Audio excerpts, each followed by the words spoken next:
Hey, welcome to the Invigorate podcast. We are so thankful you're here with us today because we have a very important discussion. I'm Karin Wagner, and I'm here with my amazing co-host, Chris Burton, the baddest chaplain. Chris, as always, thank you for making this happen today. It's always a joy, Karen. I'm so excited to be here with you and to discuss what we're going to discuss today, which is what to do if you think you or a loved one might have an autoimmune disease. In those early stages before you're actually diagnosed and you have these weird symptoms going on, sometimes you're questioning, is it all in my head or am I crazy or is Right. this really severe? So it's hard to navigate the challenges of not knowing what's happening with your body, but then trying to navigate the healthcare system and getting the answers you need.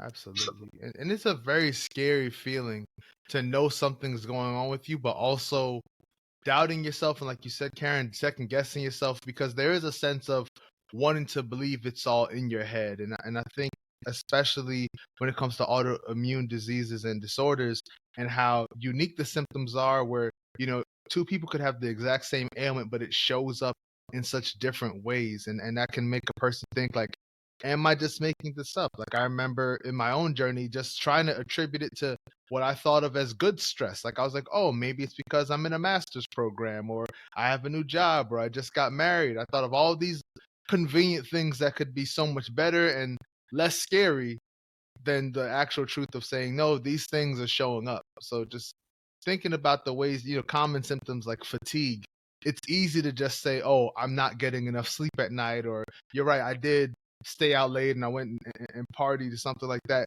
But no, fatigue is something that's very different than just being sleepy. If you're sleepy, you could get a cup of coffee, but fatigue, it feels like it's in your bones. It's just like you can be awake and alert, but have no energy to do anything. You can't even get out of your own bed.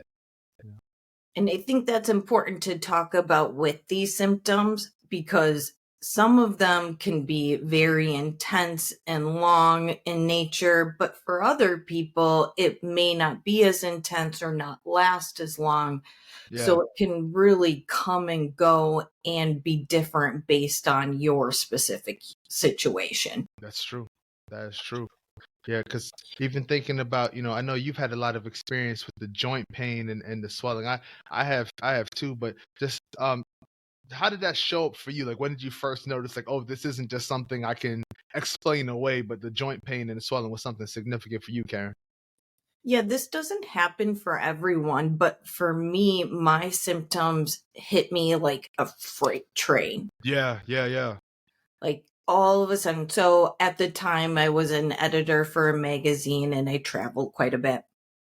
Flew home from one trip and I lived in a townhouse at the time. So I come in through the garage and I had to bring my suitcase up a flight of Hmm. stairs before I Hmm. get to the main level. Right. And I remember being like, oh my gosh, I'm shaking. I am so weak.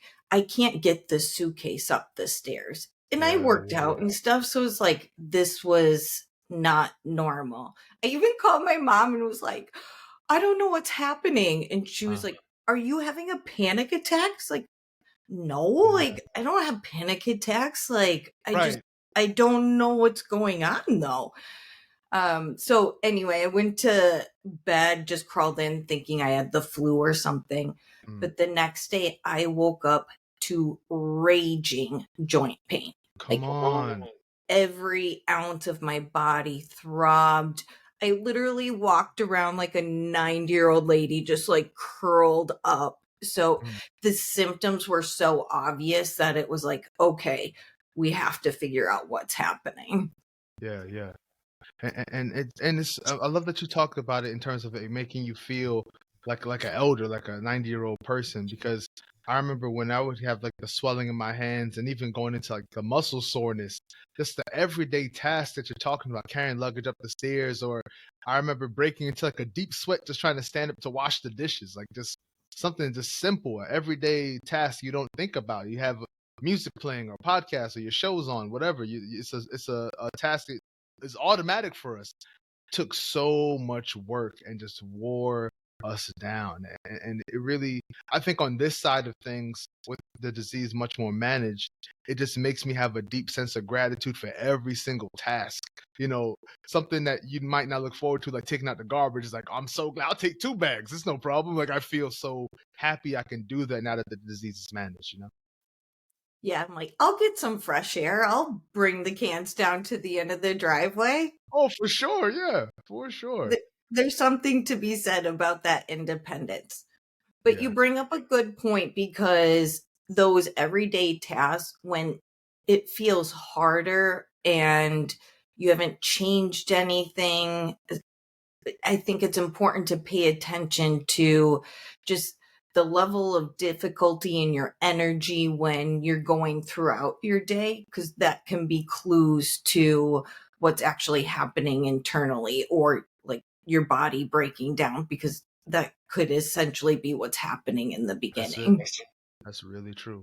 You know, talking about your body breaking down, I remember for me with my journey of getting diagnosed with lupus, I became the thinnest I'd ever been in my adult life.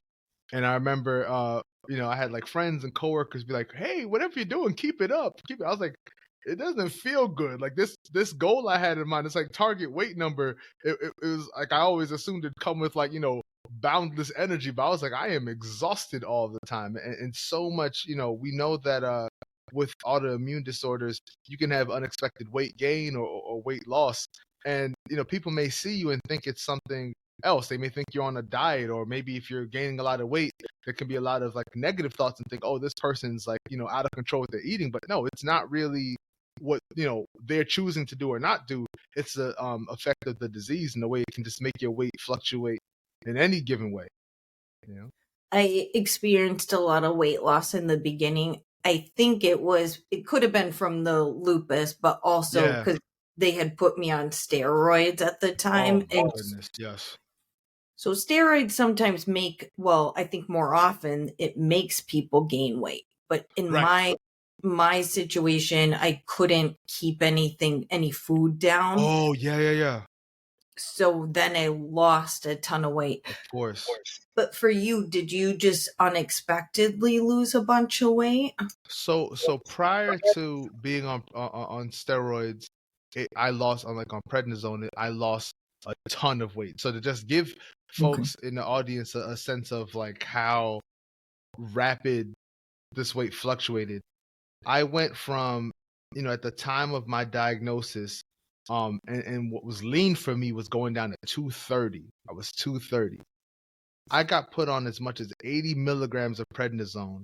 So within 3 to 6 months, like I don't want to be too dramatic, but like not even, let's just call it a 6 month window. I went from 230 pounds to 365 pounds. Like prednisone had me eating like a menace. You know, I can laugh about it now because I think about, you know, let's say you're home, Karen, and you know you're watching and a fast food commercial comes on. They're like, you know, buy 2 burgers for the price of one. You may see that and say, oh, I'll take the kids to that on Friday or Saturday. I would see that commercial and say, I'll be right back. And just go immediately to that place, wherever it was, whatever time it was. You know, my wife still laughs about me waking up at like 2 a.m. one night and just like eating her leftovers from like the restaurant we went to the day before. Cause it was just like, this constant, uncontrollable hunger with that amount of prednisone. Like when it's that high and elevated, it just makes you truly insatiable. You know?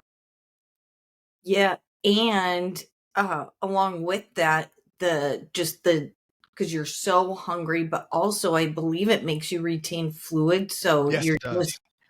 so you're just like a lot of people. And there was even a period of time where you get they call it the moon face, Yes, or moon face, chipmunk, sometimes they call it the cheeks. Yeah, yeah. yeah, so Yeah, it's yeah. like I happened to lose weight because I just, even though you're hungry, I just couldn't keep anything down. Right. But my face ballooned up, Yeah. and my doctor at first saw me and was like, You look bigger, but you're smaller." Smaller, right. Like, what's happening here? Yeah. But I think one of that with the weight loss or weight gain is a Right. telltale sign of if you don't know what's happening, even Oh. it could be an autoimmune disease or it could be something else. But if you have a sudden fluctuation, I Mhm. think that's a common cue. Yeah, and I think it's really instructive for our listeners, whether or not they have a autoimmune disease or disorder, is that I think especially in our culture, we get so attached to like wanting to compliment someone on, like, let's say they were really skinny and they're like gaining weight, you're like, oh wow, you're gaining weight, like this looks great. Or let's say they were really big and now they're losing weight, like, oh man, you're doing such a great job. We don't know what's under the hood, right? We don't know what's going on with everyone inside of their bodies. We get so focused on the external and like, wow, that person looks like they're getting bigger and maybe stronger, or like maybe it's someone who's like getting curvier now or something like that. But you don't know what's happening. It might not be the weight gain or weight loss that they like want or even desire, or something that's good for them. It could be something related to a condition. So I say that to just really, hopefully you're already there in the audience about being guarded about just commenting on people's appearances, but you really don't know what folks are going through. Yeah, and like you said, even if there's they're well intentioned and Right. they want to give compliments, but you still need to be mindful Yeah. about what could possibly be going Yeah. underneath. That's the truth. That's the truth. Yep. Chris, my situation, like I said, it came on suddenly. It Hmm. still took me a few months to get diagnosed, which we can get into. Yeah. But like you said, I mean, how long was it from when you think your symptoms originally started to when you really realized that? So I usually chart it at the first time I had pneumonia, which was like fall, was it fall 2011, and then I got diagnosed in winter, like February 2012. So I usually think about it about like a 5-month process. But when I really think about it, Karen, I'd gotten married in summer 2011, and in one of my wedding pictures, you can see, if you really look close, you can see my hair is thinning on the top of my head. Okay. So between my hair thinning and I was having, even though I didn't know it was called Raynaud's, like, my fingers are turning white and blue in 50-degree weather, not even like freezing conditions. I really want to say I had been starting to show symptoms of what would later be diagnosed as lupus for at least 18 months prior to being diagnosed, you know, and just Wow. didn't know, like I wasn't getting the fatigue, but I was starting to show like a little bit of the Raynaud's, the hair thinning, a little bit of joint pain that would increase over the time and really intensify after having pneumonia in the fall. But if I really think about it, and I remember even at that time when I got diagnosed, just saying to my wife, you're in the hospital, you have a time to really think deeply. I was like, man, I think I've had this my whole life and just didn't know. Like it just seemed like a lot of the problems that they were saying, oh, this is associated with lupus. I was like, in some way or another, one of those things had been just like a part of my life, and I just thought it was me. Like I remember, as a quick aside, I never, when I was play sports or just as like a young boy, I did not enjoy doing push-ups at all. I don't know if people out there listening are like, who likes push-ups, but I think there's some people who are like really great at push-ups, right? And I just wasn't one of them. And it wasn't until, my diagnosis and the rheumatologist was showing me the ways that like my elbows weren't really like, where they're supposed to be, like the way that you'd want them to be in order to like get that perfect, almost like 90-degree angle for a push up. My elbows couldn't do that because of just like, I guess, like the wear and tear and the breaking down and the, arthritic pain that was associated with all of that. So I would just think about little details like that, something that I would, criticize myself about. I was like, maybe this was something that was showing up early. I just didn't know. I didn't have the language for the understanding to know like this is connected to something much larger. Yeah. Excuse me. All good. For me with I thinking back to that, it's like I felt like I didn't have a lot of symptoms and then you start to reflect back on kind of what you go through. And I remember we went to Florida when I was like in middle school with my family Yeah, yeah. and I broke out in these hives just from being out in the sun, and it was like 75 degrees. Like, we had sunscreen. It Right, was right, right. so just the heat rash is like, that's weird. That's never happened before. Come And in on. hindsight, it's like, oh, I'm just way more sensitive to the sun Right. than other people. Yes, I'm Yeah. very pale, but I shouldn't be breaking out in hives. Right, right, exactly. I get you. I get you. Did you get like the butterfly rash as well? Was that something that happened as a result of the like sun exposure? I'm happy you asked me this question. So, when my symptoms first came on, I went to my primary care physician. They referred me to a rheumatologist Yeah. because my arthritis was so bad. Right, right. So, I went to a local rheumatologist. Mind you, this was 15 years ago, and they didn't know as much about lupus and autoimmune That's diseases right. even 15 years ago. That's right. And I will also say this rheumatologist was very close to retirement. So they weren't about to study new stuff. And he just didn't know. Yeah. But he said, well, you don't have the butterfly rash, so you don't have lupus. Wow. Wow. Yeah. It's I'm like, speechless. okay. I ended up getting a second opinion and went to a phenomenal rheumatologist down at the Great. Mayo Clinic. And they, because of my blood work and everything, they were able to diagnose me in the same day, which felt like a miracle at the time. Oh, what a relief. Yeah. Isn't that weird how getting a diagnosis, while on one hand it's like someone's telling you you have a chronic illness, we don't have a cure for it yet. And then on the other hand, it's like, I'm just so glad to know exactly what it is. And it's such a weird, I think only those of us who've experienced that room of being told that can fully appreciate the sense of relief that can come with a diagnosis. When you have all these weird things happening and you're questioning yourself and it goes on for a long period of time, I think just the unknown in itself can be so scary and frightening. So getting that diagnosis is like, okay, now we can make a game plan and move forward. Mhm. Mhm. That's it. That's it. But it's tough to get a diagnosis because there's not one test that says, yes, you have lupus or you have Raynaud's or Sjogren's, Mhm. whatever the autoimmune disease is. Yeah. It's an kind of interesting backwards process that Right. they have to do to diagnose you ultimately. Yeah. It's almost like they have to tell you what you don't have first.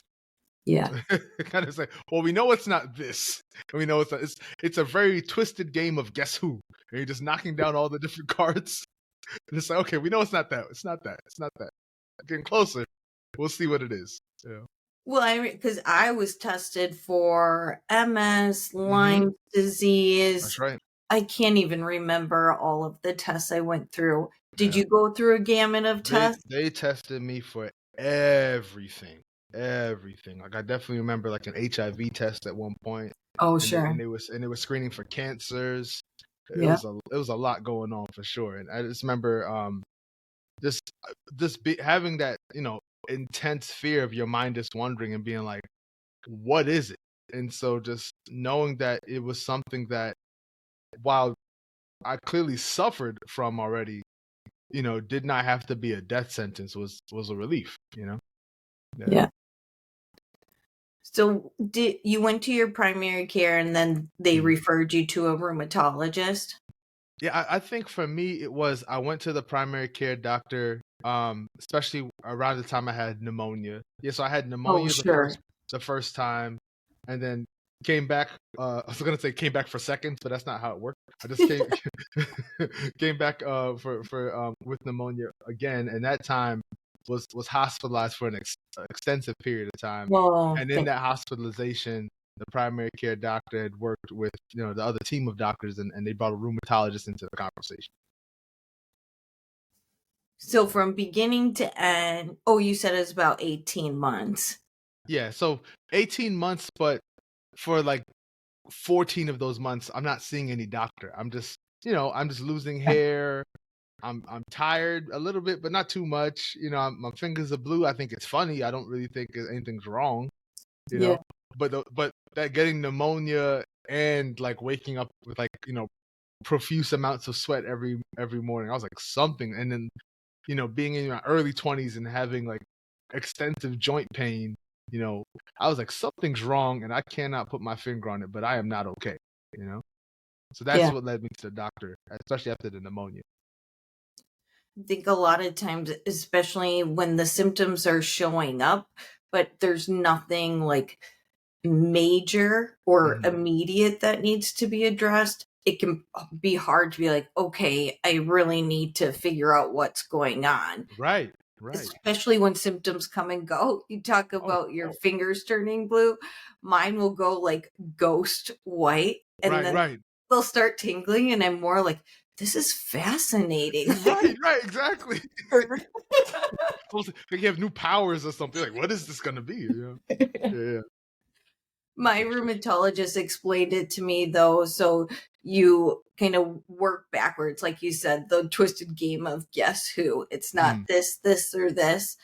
But that's why I think it's very important to like keep track of your symptoms, how yes. long come and go, because then you have a record of all these sometimes disparate instances of Mhm. random things popping up.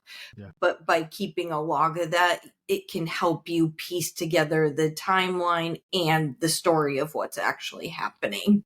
Yeah, that's the truth. And I think with that, just understanding the ways in which you're going to be able to not only understand your symptoms, but even reading your labs. Because let's say you get these symptoms and you're not like me, you don't just think it's funny. You go to the doctor, they're gonna run like some blood, they're gonna order some blood work for you. You can see that and just say like, all right, I don't know what any of these numbers mean. Or what you can do is, as you get that lab report, and they have different things, like you might see something like C3 or CBC or GFR, all these different acronyms. Google them, see exactly what they're talking about, right? Like if your doctor's office doesn't provide a sort of metric to let you know that this is a good range and a medium range and a bad range, look up and see like what does like a healthy number look like? What's like a sort of what is the indicator of health for that particular range? So that way, next time you see your doctor, you can have more informed questions. So, I really want to encourage everyone listening to not just have a sense of waiting for the doctor to bring the information up. Come through with some questions that show that you've been paying attention to what your labs are saying, and ask them, everything from, you know, what does this mean? Like, what can I do to help lower or raise this number? Um, are there certain foods I should be avoiding, certain activities I should be avoiding? All that sort of stuff, to really give yourself as much information. Information is an important ally in this health journey. It's a really good point, especially with today, a lot of the online patient portals, Yeah. they provide a range so you can see whether you're in the normal range. Hmm. But to your point, like then, okay, this lab said rate is measuring inflammation. Hmm. So based on what the lab is measuring, to your point, then you can be like, okay, what can I do, or what lifestyle changes can I make to help improve that specific lab or your overall situation? That's it. And don't be afraid to ask for a referral. Like if you see, think about just lupus, but this affects other diseases as well. If your disease is starting to affect, let's say your kidneys, for example, like don't be afraid to say, you know what, who's a nephrologist that you really recommend for this? Just so I can make sure, even if it's not like super serious now, you know, I think it's really important to be proactive rather than reactive. You don't want to wait for them to now deteriorate or get lesser quality for you to start taking it seriously. Think about what it would look like for you to really, check in with like a pulmonologist to make sure your lungs are okay, and check in with a gastroenterologist and all these different specialists who can really help you with your overall health. You're not going to have to see them too often. I'm not advising anyone to pack out their schedule with appointments needlessly, but just making sure you get into a rhythm of just checking in on your body and making sure you're all right.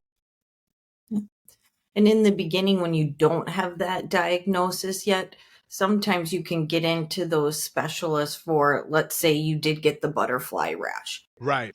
You could go to a dermatologist, and those specialists are getting better and better at recognizing the different symptoms, and they might be able to refer you to a rheumatologist or whoever else you need to see to treat the underlying condition. That's it. That's it.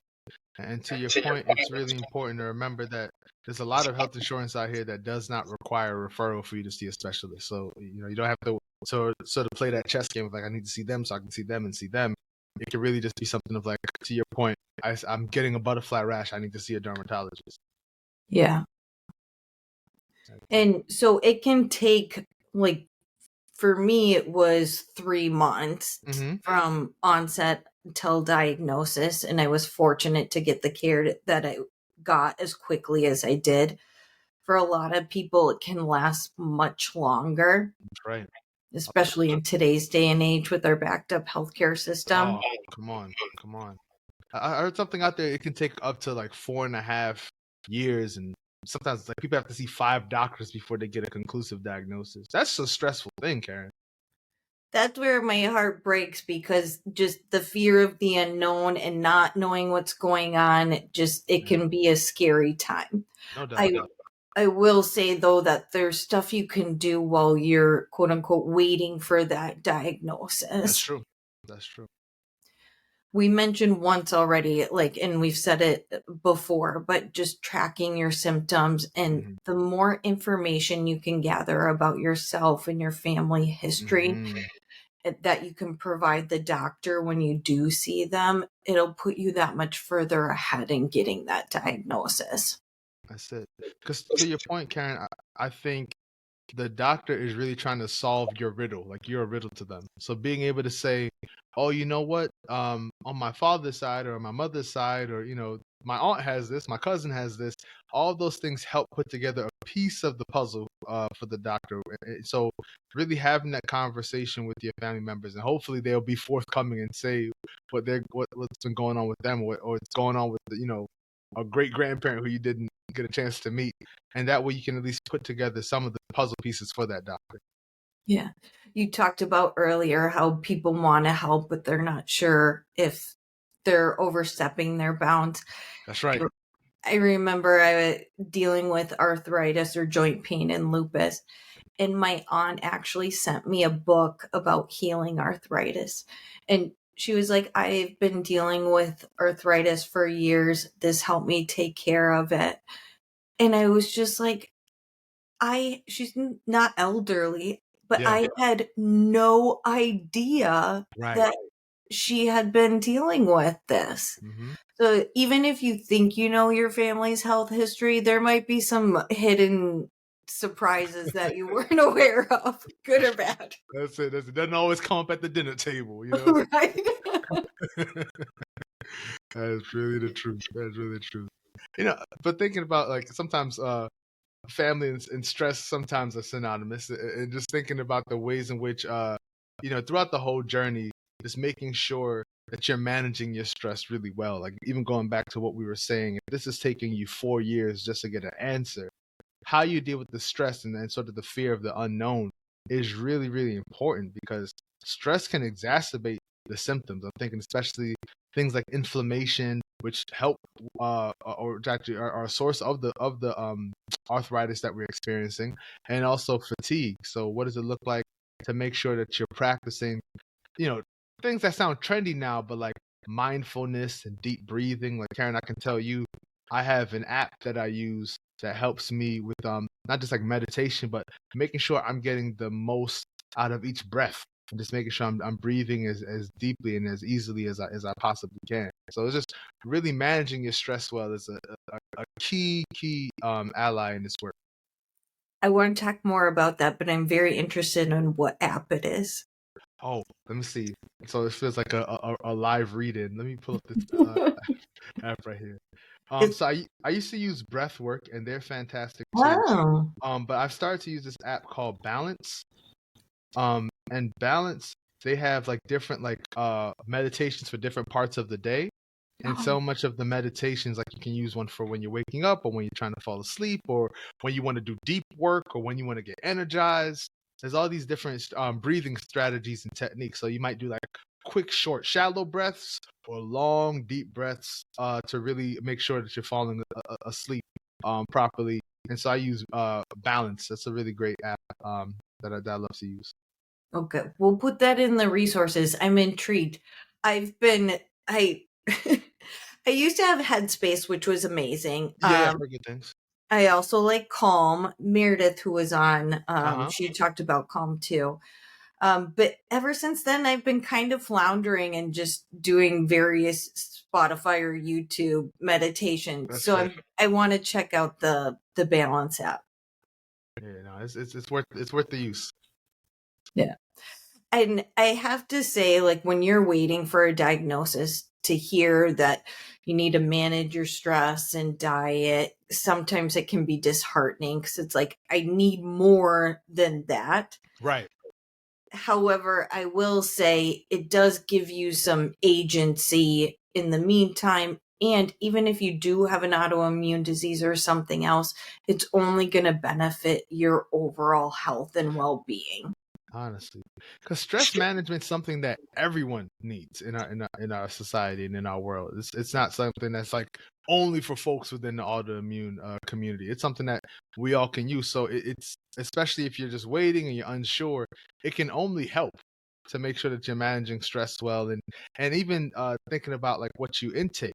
You know, avoiding processed foods, avoiding alcohol, making sure you're eating a healthy, nourishing diet. I'm a vegan, so I'm always going to encourage people to make sure they're eating a lot of plants with every meal. You know, just making sure that you're hydrating your body, you're giving yourself good fuel. Don't make your body work extra hard by trying to break down food that it frankly wasn't designed for you to intake. Yeah. You know? So even with like you talk about being vegan, I've cut out not all, I'm trying all Yeah. processed food. It's a journey. It's a journey. The processed foods are also delicious. Yeah, let's be honest. It's tough. So I do think that's important to note because we talk about you need to meditate, you need to get enough sleep, and it can feel overwhelming. Yeah. But if you can just take on one thing at a time, it's like Right. if sleep's something that if you're just exhausted all the time, focus on sleep. See what else you can do to get a better night, a better quality sleep. That's right. Also recognizing, and then I'll get off my soapbox. All good. All good. Also recognizing that what you're intaking and to your point putting in your body, that is it making it harder for your body to function, or Right. is it nourishing you so you can operate better? That's it. That's it. And making sure that you get some movement every day. The I don't know, maybe you've seen this too. There's an ad. I feel like it's like a public health ad that talks about sitting as the new smoking, right? This is a whole sense of those of us who have like office jobs or desk jobs where you're not moving around. Like when I was a classroom teacher, I rarely got to sit. I was always running around the classroom, running around the school. But now I'm sitting there like working on emails mostly. So I'm just sitting and sitting and sitting, and how bad that can be for our bodies. So making sure that we get a chance, even if you use like a smart device that reminds you to stand up, you use a standing desk, you give yourself little rewards like, oh, I'm gonna like walk to the other side of my apartment if I work from home or my office building, and just make sure that I'm giving myself incentives to move around. I think that's something that's really gonna help add months to our life's calendar. Yeah, very much so in the long term. Also in those beginning stages when I was talking about being so hunched over because my joint pain Yeah. was so painful. So I was like that for months. So I Mhm. literally lost mobility. Of Like I course. could like barely lift my arms, Yeah. but walking during those times was enough to get my blood flowing and I There would you go. start to loosen up. So even though it didn't feel great, I Mhm. was mindful about how hard I was pushing, but being very conscientious of needing to move Get you. really helps loosen the joints and just keeps everything flowing. Yeah. Objects in motion stay in motion for sure. Back to physics, right? Always, always. You know, I just think about this, the different ways that, we learn these things all throughout our lives, and then once we get back into some sorts of crises, they start to come back like, oh yeah, this makes sense. I'm here for this. This is something useful. So just thinking about, really letting yourself be still enough to really appreciate all the different nuggets of wisdom you've collected throughout the years, and that you can use for moments like these, moments of crisis that can become moments of opportunity. Yeah. Well said. Thank you. Appreciate you. What do you think about the whole notion of trying to bring family and friends in, helping them help you? Like, really teaching them how to support you best, because that can be often a difficult thing, especially when you're not at 100%. You still have to kind of quarterback this group of folks who are well intentioned and mean well, but may be helpful in ways that are actually not helpful. Yeah, it's a tough question. But especially early on, I think it's important to bring your loved ones, your close friends, and neighbors, colleagues, as it Hmm. makes sense, along with your journey, so they understand what you're going through. Hmm. To start with, it can be so overwhelming, and you can have so many different symptoms, like we've talked about. You sometimes question yourself, you're not sure, it's scary. Yeah. So when you go in to see that doctor, it can be hard to absorb all the information that you need. Yeah. And so from the very early stages, even if you're just seeing your primary care and you're not going to get a diagnosis there, having someone you trust there to help you listen and talk through what was said was invaluable in my early Hmm. experience. Hmm. Absolutely, absolutely. And it's funny, as we say this, this month of November is also like National Caregivers Month. So just shout out to all the folks who are Yeah. our ride or dies, who've been with us along the journey. So your support is appreciated. I think it's hard because it's like you want to be open, but you don't want to be draining on other people. Oh, of course, But people want to help and they want to support. they do. So by sharing what's happening, then they're able to help you in whatever way that makes sense for you. And they're not going to be able to help in the way that you need unless you're really open about what's happening. That's it. That's really the truth. Yeah. So just allowing yourself to be vulnerable, especially if you're the person who, which I found, especially this just doing work with like the lupus community. There's like an overabundance of us who are used to being the helpers, are used to being the leaders. Now needing that help, needing to be led, needing to be supported can be a huge challenge for us. So allowing ourselves to be assisted is a huge obstacle, but an obstacle we must overcome. And making sure you have your support system. And Chris, you mentioned it earlier, but if you see a doctor or specialist and you're not getting what you need, be sure to get a second, third referral. Yeah. One tip I have is, and with a lot of times these doctors taking months to be seen, Hmm. go ahead and work the system a bit. Make an appointment over here, Yeah. but then make an appointment wherever else with another rheumatologist or whoever you need to see. Right. It is so easy to cancel appointments, Oh yeah. but that way you have a backup. You're going to get in as quick as possible or as Mhm. soon as the system allows you to. But then if you do need a second opinion, you already have one closely lined up. That's it. That's it.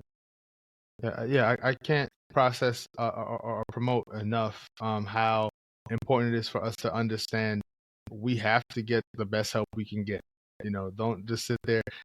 To your point, you can sit. I remember I went to my doctor and they told me that they're already uh, doing appointments for 2025.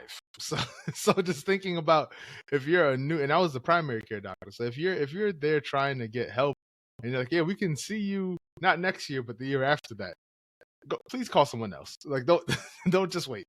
Chris, that is bonkers. Like, 2025. We are still in 2023 and 2025. Right. Yeah. I'm in a situation, even with my regular rheumatologist, they're like, we only book 3 months out. So you need to call every Thursday when our calendars open up to try and make an appointment. It's like, Oof. really? Yeah. Like, can we Right. fix this? Please, please.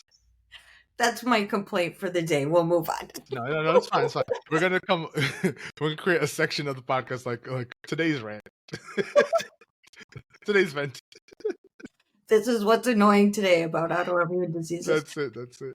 But it's really annoying for everyone because it's the whole healthcare The system is system. broken, right? Right. That's also why it's so important to do what you can personally and through your lifestyle, because it does take months in some cases to get the care that you need. So being able to do everything you can to help yourself now will just set you up for future. Absolutely. Because it's really, I've been obsessed with thinking about habits and how habits are like the little parts that make us as a whole.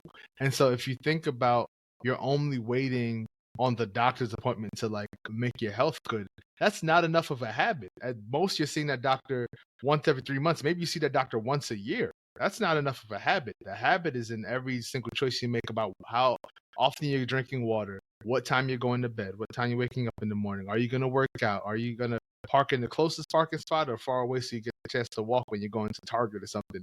What are you eating? All of those are like thousands of choices that now have the opportunity to become habits. And that's really, I think, is a key element of this, is like, how are your habits an ally or an enemy in your health journey? I think we should go into that next episode because that topic is fascinating to me. Oh, yeah. You mentioned just one tidbit out of that, but you mentioned drinking enough water.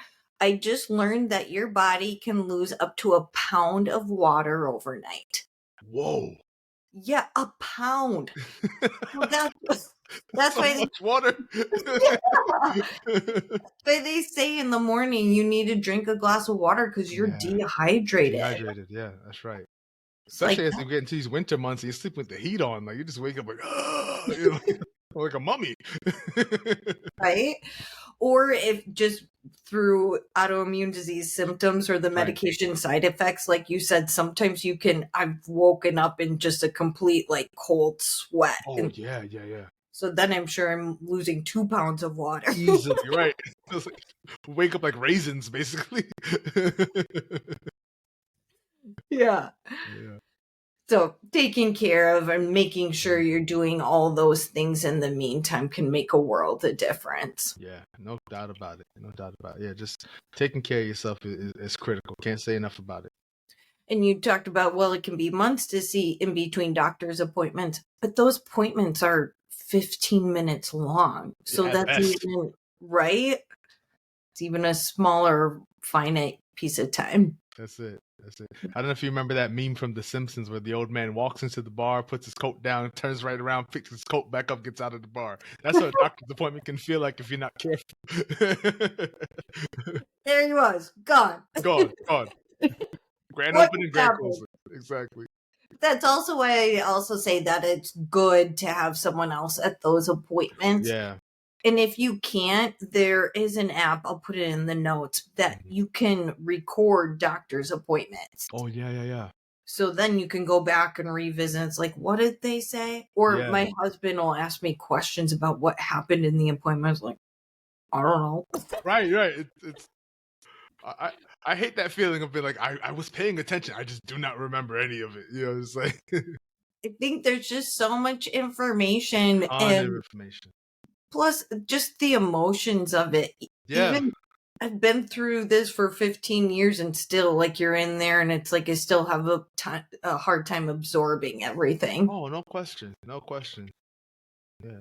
I sometimes wonder if it's like the anticipation that the doctor's like, you're fine now. Like, is it almost like this like hope that the doctor's gonna be like, the labs are the best they've ever been. You're good. Never see you again. See you. You know, like Yeah, that's a good point because it's especially as we've like educated ourselves on what these labs mean and what we're trying to do personally to help the situation. Like there is that moment of anticipation where it's like, come on, it's gonna be yeah. good. Yeah.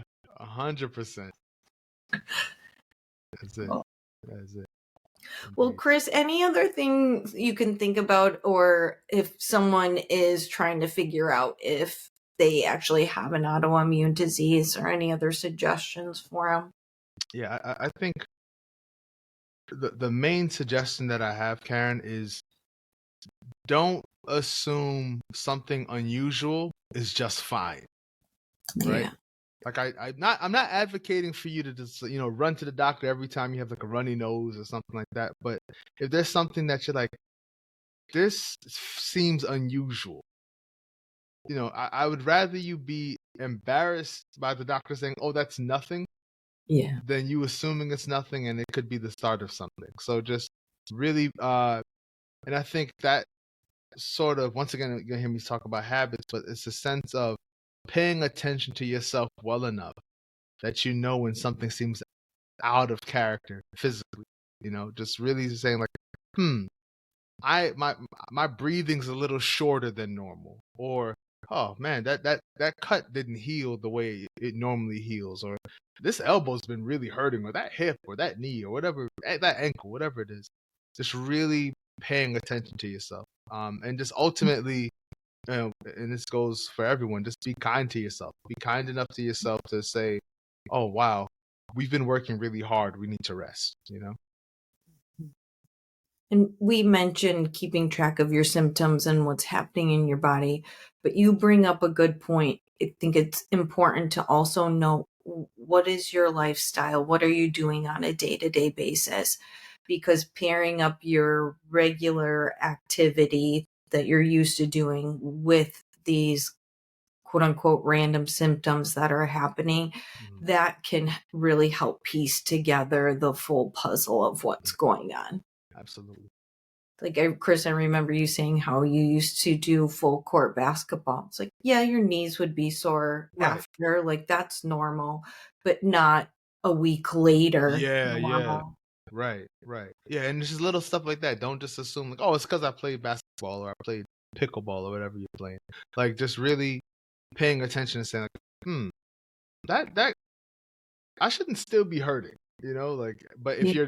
you're oh, go go go go go, you're not gonna pay attention to that. You're just gonna want to get ready for the next time you get to play or the next workout or the next activity, whatever it is. But no, pay attention to yourself enough to say like, this doesn't feel right. What could be happening right now? Yeah. So this question and this topic was brought up by a community member who is searching for answers in her diagnosis, or potential autoimmune disease diagnosis. So I will say that if you are in that situation and you are looking for support or questions, drop us a note. We will do what we can to provide insight and help. The other piece of that is we are here to help in any way, shape, or form that we can. So if you are, whatever you're coping with, or what challenges you're dealing with now and want to learn more about, please drop us a note in the comments, shoot us a message, whatever. We're here to help. Absolutely. Definitely wanted you to make sure that you give us a couple of likes, leave reviews, and subscribe. Each episode comes out on Sunday. You'll get the latest episode. So make sure that you're not a stranger to giving us a good rating, a subscription, and a like. Thank you so much for watching and for listening. We really do appreciate it. Take care of yourselves, everyone. And thank you, Chris. As always, this is wonderful. Likewise, it's a joy. It's a joy.